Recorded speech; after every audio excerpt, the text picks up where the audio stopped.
Dobre, takže volám sa Daniel Kontúr, som sa hral v tomto filme na režiséra a kameramana.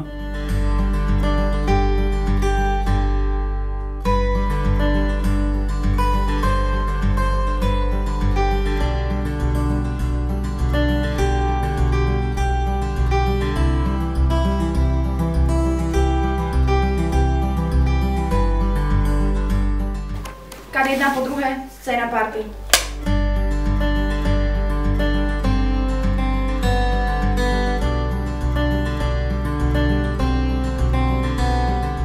A nedá sa vlastne vybrať jednu scénu, že áno, táto bola najťažšia, alebo táto, pretože my sme za jeden deň stočili viacej scén a niekedy zdanlivo ľahká téma sa točila na koniec dňa a proste točili sme ju tak ťažko, alebo tak ťažko sa nám točila, že vlastne to bola najťažšia, alebo nie že najťažšia, ale bola veľmi ťažká, hej.